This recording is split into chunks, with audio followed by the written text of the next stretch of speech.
Hello, and welcome to my channel, or welcome back. I hope you're all doing well today. I have a reading for someone, and I actually don't know who this reading is for yet, so let's pull some cards and see what's in store for you. Okay, at the bottom of the deck, we have the Six of Swords. Okay, so there's this feeling of maybe moving on, moving out of stormy waters into calmer waters. And then splitting the deck, we have the Chariot in reverse. So maybe there is this kind of feeling of like a bit of a standstill, or maybe something calming down in your life. Yeah, that's what I'm getting, is like things were kind of like going fast and kind of really intense for a while there. And then now I think you're kind of coming to a place of like calmness and stability. So maybe there was kind of a bit of a rocky period where you were going through some sort of change, and this could have been like a physical move in location or restructuring in how your days were. Or it could have been more of like an internal thing of like this feeling of like figuring out who you are, how you want your life to look, just on this internal kind of emotional level. And it could have felt like there was a lot of things happening. I think especially internally, I think there was a lot of like forward movement happening, but I think you've kind of slowed down or stopped, but not in a bad way. Like, not, I'm not getting a stagnant energy, but I'm getting like just calm waters, where I feel like because of this change, it was like you had to arrive at this new version of self, and then I think once you arrived there, things kind of calmed down for you. All right, so we have the Page of Cups in reverse. All right, we have the Five of Pentacles in reverse, and then Death in reverse. Okay, interesting. So the sense that I'm getting here with the Page of Cups, it's almost like maybe you were waiting for some sort of message, but the message never arrived. And maybe that was kind of the essence of it, was that you didn't need any external sign to tell you that it was okay to just kind of calm down and like let yourself rest. It could have just been like you had to choose for yourself when it was time to be ready. And so if you're waiting for some sort of external sign, like maybe that's the thing, is like it never came, and it was just about for yourself accepting that. And then with the Five of Pentacles in reverse, there is a sense of being let into the warmth in some ways, where like maybe it felt like in this previous chapter of your life you were kind of kept out in the cold in some ways, but I feel like you found this sort of warmth inside yourself, or you welcomed all these different aspects of yourself as well, where the sense I'm getting is like the temple of God is within you. So it's sort of like this feeling of like you were maybe like waiting to be let into some sort of initiation or something like that, where it was like you were going to be taught something or told something or accepted into some sort of group. But then I think you found that for yourself, that really what mattered was not anything in the world of being accepted into anything else, but it was more like you yourself had to find this place of acceptance and then welcome all the different aspects of yourself into it, and like enfolding all these different parts of your personality into this warmth and acceptance, where like maybe in previous versions of self you had kind of been fighting yourself basically, where it was like you might have a thought and then you would be like, oh, why did I have that thought, and get kind of frustrated at it, or you would do something and then some other side of yourself would judge it and be like, why would you do that? But I think you're getting to a point where you understand that you don't necessarily have complete control over yourself in the way that you might think. It's almost like you're acting out of subconscious impulses. And what can actually be healthier sometimes is to just move forward with acceptance. Because anytime you criticize yourself for a thought that you've had or an action that you did, it's as if you're bringing yourself back to that previous state instead of being able to move forward and just be in the present moment and really take stock of what you need to do right now. And with Death in reverse, the sense that I'm getting is this feeling of, yeah, like the new king is kind of reigning. Like it's like you don't need to have that feeling of like killing the old king so that a new king can take the place, where it's like that old version of yourself is already dead and now the new version of yourself is ruling. And it's like it can actually stay that way for a long time. Certainly there is a continual process of death and rebirth that's taking place inside you, but sometimes it's not like you need to be constantly thinking about, okay, what needs to change right now? Sometimes you can just kind of settle into it and accept that the change has already taken place. And then it's like, okay, what do I need to tackle now that I'm in this new place? And it's like there is something that you can accomplish as this new version of yourself before any sort of change or renewal has to take place.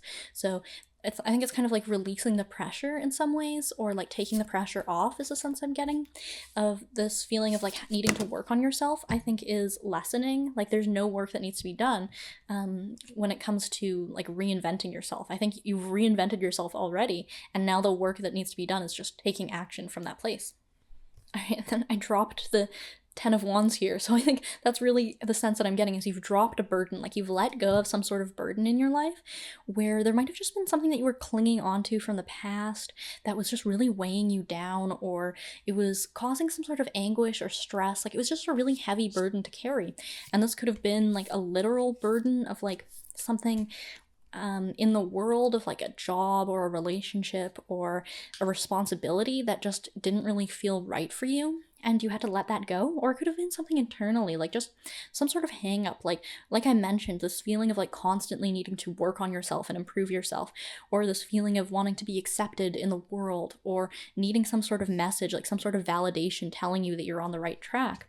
I think you've kind of let go of all of that, and you understand that you don't really need anything that you're striving for or like grasping for. Like really what matters in this process is just the self-actualization of just being your true self, and anything that happens because of that is like, it's like, okay, good. Like if being yourself inspires other people, then wonderful.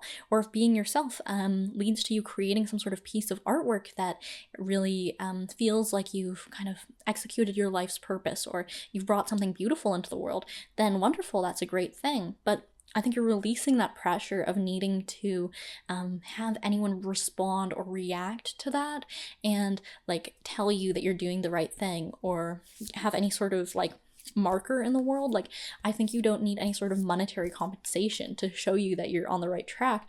It's just like the fact that you're being yourself and becoming your most actualized version of self is enough for you. Like that is the goal and the action all in one. So I feel like you're just kind of letting go of some things that maybe you thought were important in the past, but were actually holding you back from this process of self-actualization. And that even includes this feeling of self-improvement, of like constantly needing to criticize or work on yourself or heal or unpack. Like certainly that can have its place, especially in the earlier periods of your journey when you are really feeling controlled by certain things that might need to be consciously analyzed. But I think once you reach a certain point of having let go of some of that behavior, it's almost like you've kind of worked through all of that material in a sense, and then the only thing left to work through is that feeling of inner conflict. And that's like the one thing that might be like an eternal struggle for the rest of your life, but it's not something that is like that you need to attack yourself for. It's just about choosing in every moment. Am I going to fight with myself and criticize myself?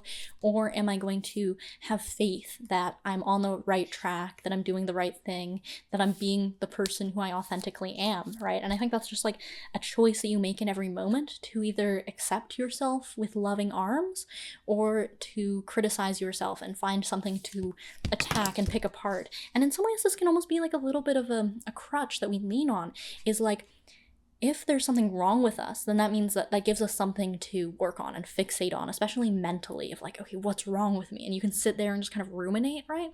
But when you move into that space of acceptance of like, there's nothing wrong with me, I just am, then that can almost be like a little bit scary or challenging in some ways. Just because it's like, okay, if there's nothing that you need to change about yourself, if you're already there, then that just means that all that's left is to do something. And then that can be scary because it's like endless opportunity. But once you let go of fear entirely, then that becomes this complete liberation of you can do anything. Like the choices really open up for you in a way. And it's about, yeah, just overcoming that fear and understanding that whatever you do is valid and worthy of acceptance.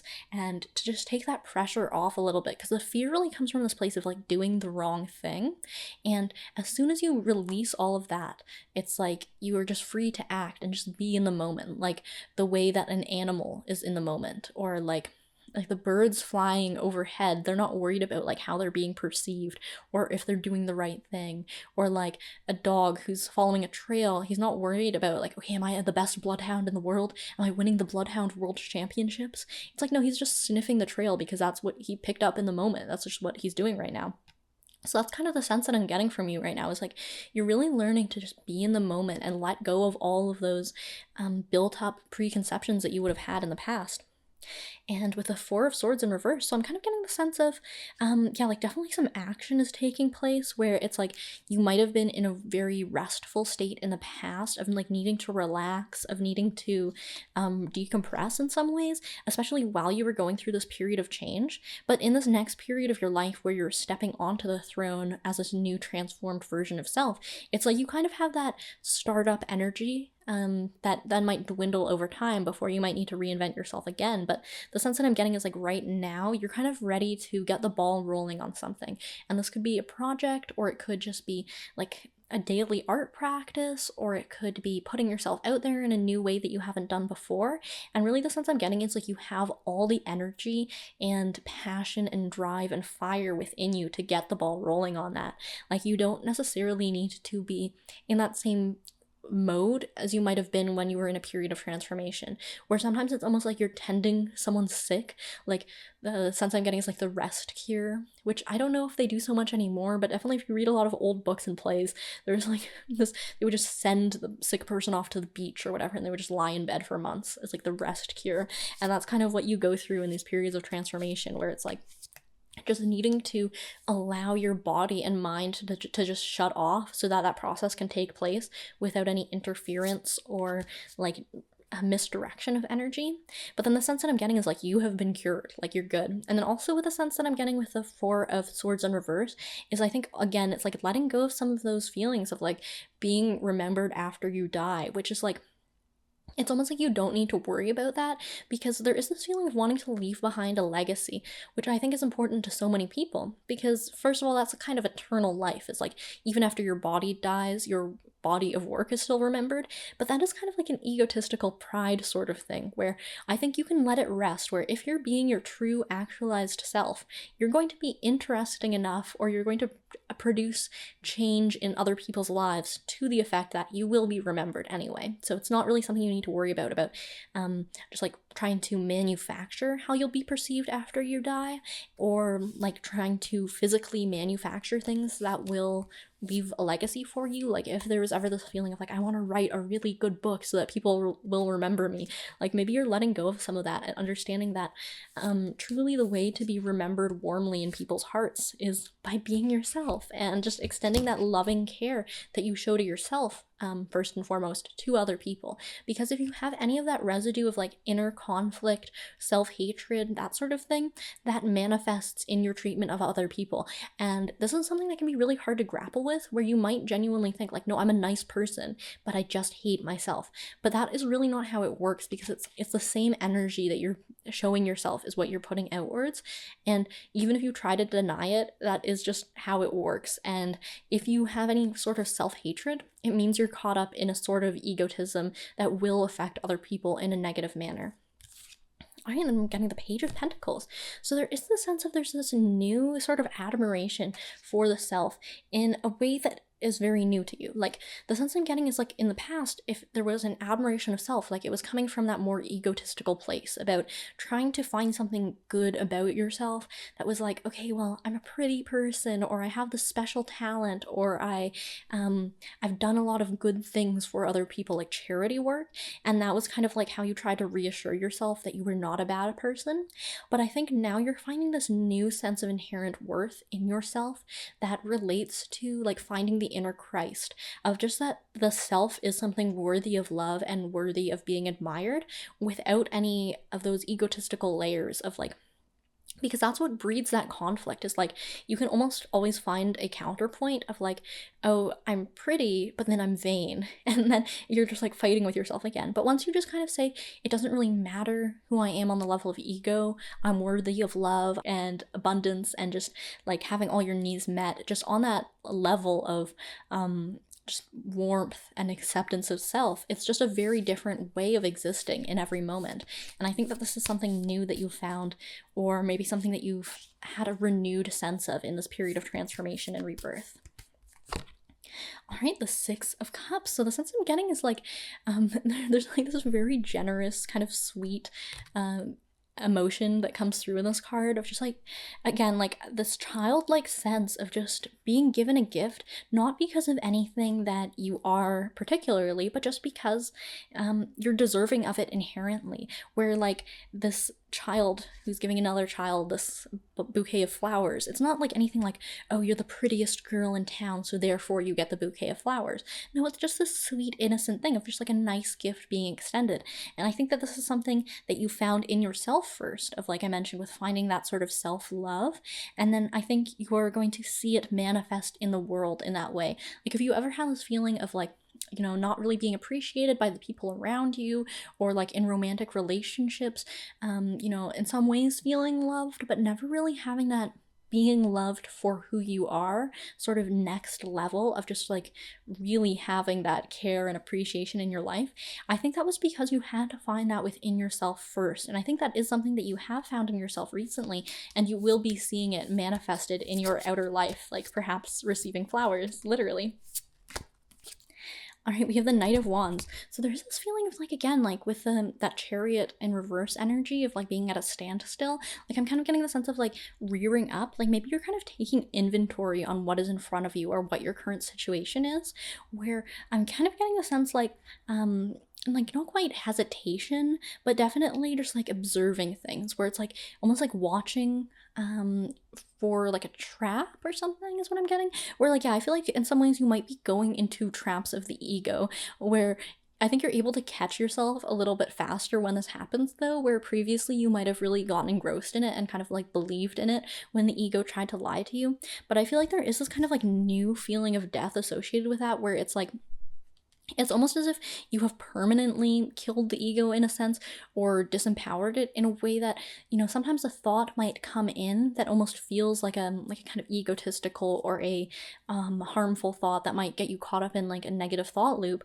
But I think it's almost like you can almost laugh at it immediately, where it's like, it's kind of like the devil is always present. Like there is this kind of duality of the devil and God are raging inside of you, but it's almost as if you have disempowered that devilish ego-driven side of yourself to the point where when it pops, it rears its ugly head and it kind of pops out of nowhere, you can kind of just laugh it off. Like kind of the sense I'm getting is like a Jack in the Box, and I'm seeing it pop up and then you close the lid on it, where it's like instead of letting it out of the box and like empowering it to the point where it can be this big devil with a pitchfork that's like stabbing you and running your life, it's like you kind of just stop for a moment, you go, I'm just going to close that box. I'm not going to touch that. Where it's like, there are definitely times where you might be led back into some of that temptation or egotistical mindset, but then it's like you get over it really fast. And the sense that I'm getting is like in the future, this will become something that you're even more used to the point where the ego almost ceases to play a role, where it's like definitely in a lot of spiritual teachers' books they talk about how the ego is not necessary, or like in Eckhart Tolle, he's like, the ego is unnecessary, it doesn't need to exist in our world. So it's like this feeling of being able to release that in a very conscious way, and just not be afflicted by it anymore, even if, like myself, perhaps you haven't entirely let go of the ego and there is kind of still that little seed of doubt, being like, can I really live without it? And that's where it might come back and rear its ugly head. And maybe that's where also some of this hesitation energy is coming in, where it's like you're ready to let go of it entirely, but then there's always that like little nagging thing, but it's just about finally getting used to it. Like it's kind of like practice is the sense I'm getting, is like it's smoothing out the road, where it's like there's kind of like a bumps, and as you practice again and again of going through your days without identifying with the ego, it becomes smoother and smoother to the point where it becomes worn down. And it doesn't necessarily have to be this instant process. You know, certainly on one level you could believe it to be an instant process if that is what helps you remove this ego identification. But if you're someone who prefers to do things more gradually, then you could also think of it as like that kind of like smoothing it out and smoothing over to the point where it's just like a gradual change, with the dissolution of the ego as being the end point. All right, so we're getting the Eight of Wands upside down in reverse. So there is this sense of like no longer being hit with a barrage of things, where I feel like in the past, like some of this egotistical thinking could have really hit you like a barrage, where it was just like thought after thought after thought, like being tortured, like you can't get out of your head sometimes. But I feel like it's calmed down to a point where, like I mentioned, it's like sometimes it'll pop out, but it's no longer a threat to you, in the sense where you can see it for what it is and kind of catch it before it starts to hurt you.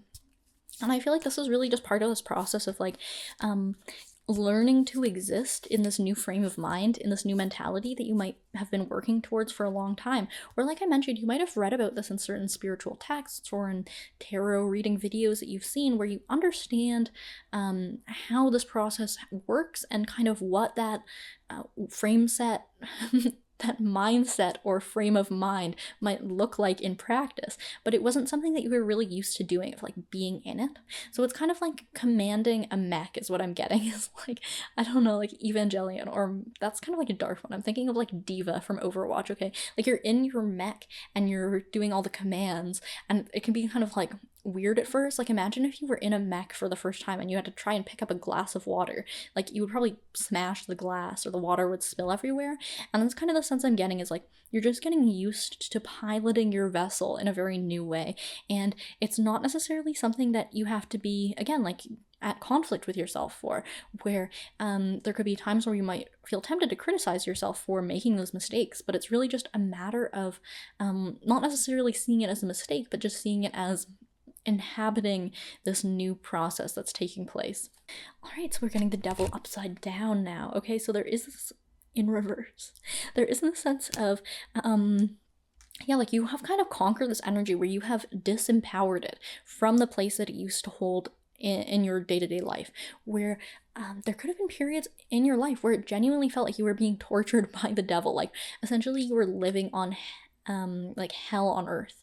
And that's just the thing about like heaven and hell, is like it's not necessarily this abstract place, because if you think about it, the soul does not have ego. So why would the soul be punished to eternal damnation in heaven or hell after you die based on the behavior of the ego? Like that doesn't make sense at all. Really, what heaven and hell are symbolic representations of states that we can exist in on earth.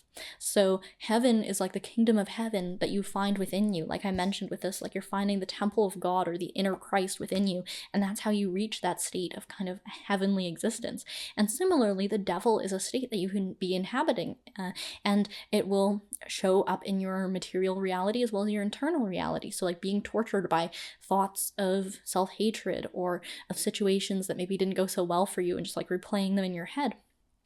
And then in your material world, of like encountering people who don't treat you so nice, or just situations not going the way that you want. That's kind of what I would see as this hell on earth frequency that you can sometimes be inhabiting. So with the devil coming out in reverse, the sense I'm getting is you've kind of flipped that, where you understand that you are the controller of your reality, in the sense that it's not like there is an external devil who is just choosing you to be the one being tortured right now, of like a bad string of luck, of like, okay, now the devil is just fixated on you for a few years and it's going to make your life hell.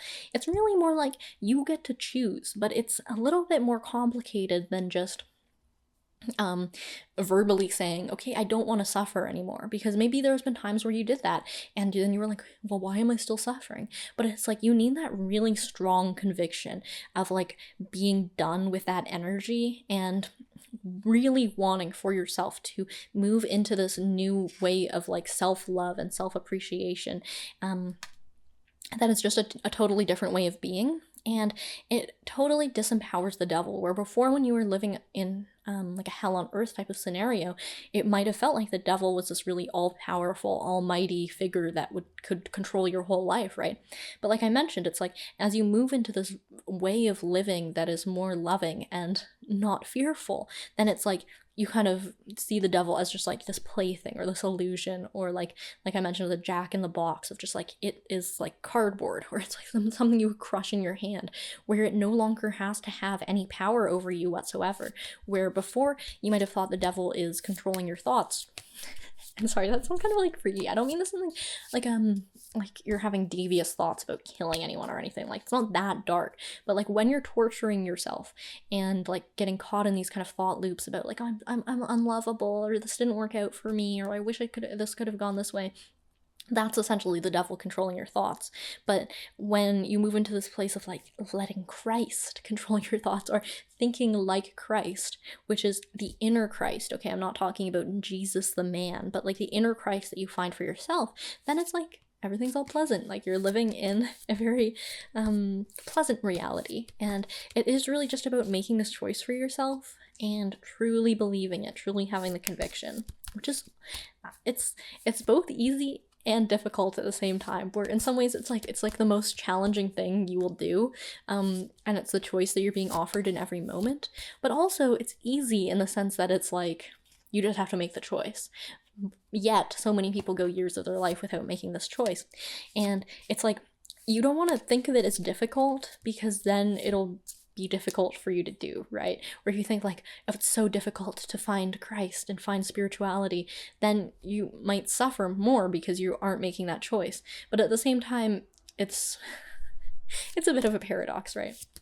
You want to see it as something easy to do so that you can easily make that choice, but also you understand how like in a way it's like a mission to help other people make this choice. And so in that way it can be something that maybe needs a little bit of help. Like you couldn't do it without other people, is the sense I'm getting, or like some sort of magical process that takes place that makes it easy for you.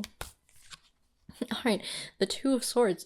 So there is this feeling of not seeing something, but following your intuition anyway. So it's like you are no longer accepting the material reality as telling you who you are, what you should be doing, but you're instead following your heart, like from this deep place of intuitive knowing, where it's like, even if your material reality looks like something that kind of has this devil energy in it, like, okay, say like a workplace conflict, or maybe a conflict between a friend, or just like someone on the street who's being like a little bit rude to you, or just anything like that, right? That's where your eyes might be showing you, okay, this is kind of a devilish scenario. But then you find that inner knowing in yourself where you truly have faith and you believe like the world is not out to get me, like just sending out loving energy, right? I'm not saying put yourself in any unsafe situations. Sometimes your intuition will tell you to remove yourself from that situation because that person yelling at you on the street might just happen to swing at you. But instead of having these thoughts that are like, okay, this material situation is looking a little devilish, therefore I'm going to project hatred and evil energy onto it. Like, instead you're just like following your heart and just acting from this place of like being as kind as you possibly can, while still acting in a reasonable, pragmatic way to preserve your physical form if there is some sort of dangerous or strenuous situation. But just to know in your heart that like it's all love. Even if you see something happening around you that seems kind of chaotic or bad, just following that inner knowing that it's all love. And then you will see how things work out for you, even if it almost seems like a hopeless situation. And it's just being able to make that choice even blindfolded, like even when the material reality is not showing you necessarily exactly what you believe in your heart in the same way, but just like making it align from knowing it in your heart first. All right, now let's draw one card of advice to wrap up this reading. Let's check the bottom of the deck first. Okay, we have Justice in reverse. Okay, so there is this kind of sense of, like, I think your sense of justice is being flipped in some ways, where I feel like maybe, like I mentioned, if you were in this previous old reality that was more ego-based, your sense of justice could have been like, the kind of Western pop culture conception of karma, of like if you do something bad you'll be punished for it, or like I mentioned of like this religiosity of like you will be condemned to eternal damnation in hell after your death if you do bad things. But I think you're starting to understand that the justice is that when you act from a place of love, you get to be in heaven on earth. And when you act from a place of hatred or fear, then you are living in that hell on earth. And that is the justice. It's not like there necessarily needs to be any sort of punishment of like, okay, this person wronged me, therefore they must lose all their money. Or like something like this person made an unethical decision by your standards, therefore the same thing must happen to them. It's not necessarily like any justice needs to be served in the material world, because I think you're starting to understand that the justice is the fact that no matter what happens to you, you still get to be in heaven on earth, and other people might not be if they happen to choose hatred. And it's not like you need any sort of like personal vendetta against anyone. Like the karma and the justice that's being done is simply the effect of one's actions, which is the reality that they create for themselves. All right, and your advice. Okay, we have the Seven of Cups coming through. So there's this kind of sense of like to not be caught up in any sort of worldly ambition or distractions that may come along your path, because this is the thing, as you progress through this path and you're finding this new way of being, you may be granted new sorts of abundance or new opportunities that hadn't been previously presented to you. Like as you can see on this card, there's all these different cups full of different things. Like we have gems, and we have like the, what do you call these, the laurels that might represent like some sort of prestige or that sort of thing. It's like not to get identified with that, but to still see the eternal self as the only one true goal or ambition or reality. So it's almost like new challenges might become more difficult for you, where like you might be presented a new sort of wealth that you'd never experienced in your life before. And it's like to not be distracted and fall back into egotism because of that.